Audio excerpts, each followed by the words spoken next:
हार और जीत तो लगी रहती है, पर ये टूर्नामेंट बड़ा इंटरेस्टिंग है, खासतौर पर तब जब एक टीम हार कर मुकाबले के अंदर आती है। ये नहीं पता कि पासा जो है किस साइड जाके गिरेगा और कौन सी टीम किस स्तर पर जाके डोमिनेट करने लग जाएगी।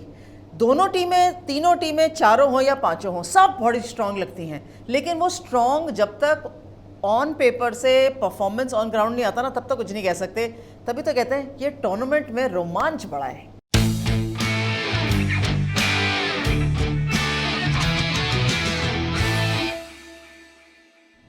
स्वागत है आपका डिफरेंट स्ट्रोक्स में।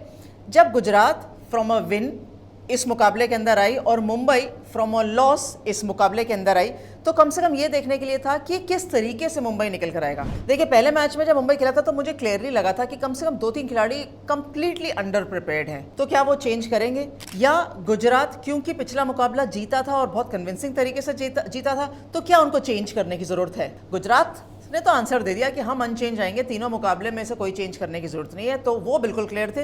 लेकिन मुंबई ने 2 बदलाव किए और वो 2 बदलाव, मुझे ऐसा लगा था कि जब कमलिनी का डेब्यू होगा तो उनको विकेट कीपिंग करने का अवसर प्रदान होगा, लेकिन मुंबई को लगता है कि अभी युवा हैं, यस्तिका भाटिया विकेट कीपिंग करेंगे, ओपन करेंगे, कमलिनी को एक अपॉर्चुनिटी मिलनी चाहिए।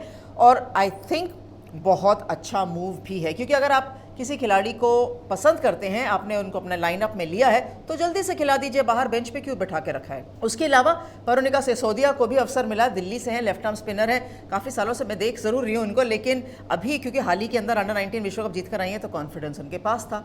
देखिए, 2 बदलाव करने जरूर थे मुंबई को, और वो 2 बदलाव शायद इस वजह से भी किए क्योंकि मैच हारी थी मुंबई। ना हारी होती तो शायद ना करते, लेकिन ऑल एंड ऑल अगर आपके पास इस समय 13 खिलाड़ी टेस्ट हो चुके हैं और 1-2 बिल्कुल टेस्ट होने के लिए बैठे हैं, तो दैट मीन्स आप अच्छा प्रोग्रेस कर रहे हैं in totality with your team.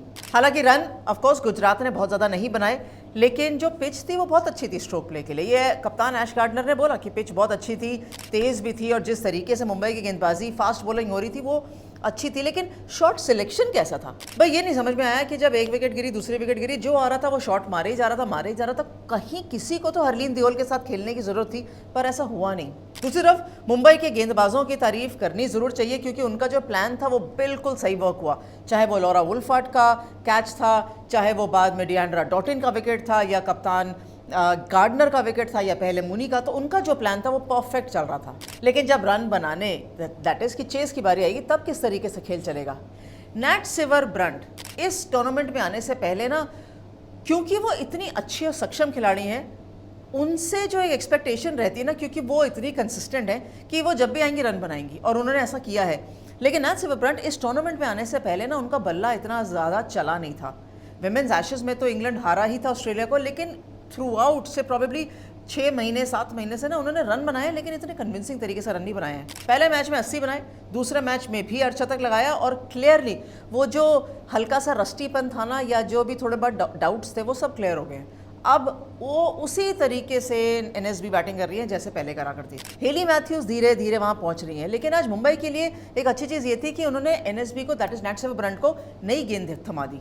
पहला ओवर उन्होंने डाला था दूसरे छोर से, ऑफकोर्स शबनम इस्माइल ने पहला डाला, दूसरे छोर से नैट सिवर ब्रंट ने डाला। तो थोड़ी बहुत बदलाव जो मुंबई लाया ना, कम से कम उनके थॉट पे है कि अगर हमारी पहली चीज़ नहीं चली तो हम क्विकली दूसरी चीज़ पे जाएंगे, दूसरी नहीं चली तो तीसरे पे जाएंगे, but they're open to changes. और वो चेंजेस बड़ी क्लियरली नज़र भी आए मैच के अंदर।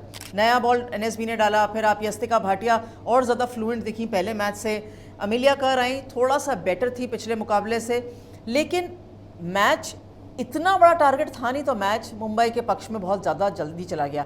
लेकिन एक बात फिर बताऊं, अगर सिवर ब्रंट नहीं होती ना, नैट सिवर ब्रंट, तो गारंटी नहीं था कि ये टारगेट भी इतनी आसानी से चेज हो पाता, कहीं ना कहीं दिक्कतें आ सकती थी। मुझे लगता है गुजरात के लिए 2 बड़े अच्छे पॉजिटिव हैं, काशवी गौतम एंड प्रिया मिश्रा।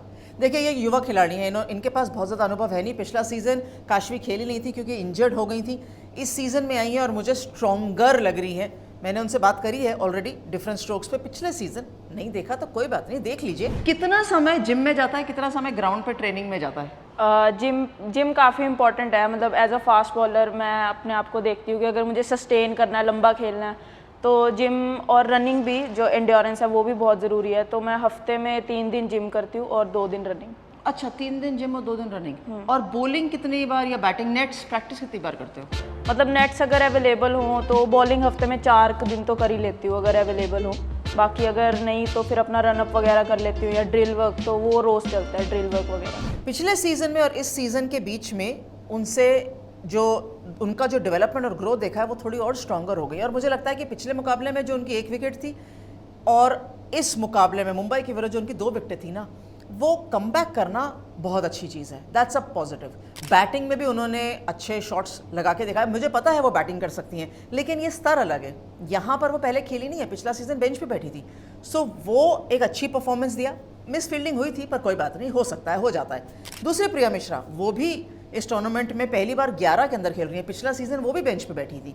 सो ये दोनों की development is a big positive for Gujarat giants. And मुझे लगता है कि कहीं ना कहीं धीरे धीरे चलते चलते गुजरात भी और अच्छी स्ट्रीमलाइन हो जाएगी, क्योंकि टीम तो बहुत स्ट्रॉन्ग है और ऑन पेपर और भी ज़्यादा स्ट्रॉन्ग दिखती है। जो बाहर 2 खिलाड़ी बैठे ना, गिब्सन एंड लिशफील्ड, जिनका अभी तक नंबर लगा नहीं है, वो भी बहुत अच्छे खिलाड़ी हैं। तो वो कब आ सकते हैं या नहीं, वो ऑफकोर्स टीम मैनेजमेंट डिसाइड करेगी। बट कोई बात नहीं, गुजरात एक मुकाबला हार गया, नॉट अ प्रॉब्लम। मुंबई एक मुकाबला जीत गया, नॉट अ प्रॉब्लम। लेकिन ये टूर्नामेंट का जो रोमांच है ना, वो तो बना ही रहेगा। अब देखिए, बहुत जल्दी यूपी फिर से मैच खेलने वाला है, बहुत जल्दी दिल्ली फिर से मैच खेलेगा। अब कौन जीतेगा कौन हारेगा, शाम को जब आप और मैं बात करेंगे तो डिस्कस कर लेंगे उसके बारे में।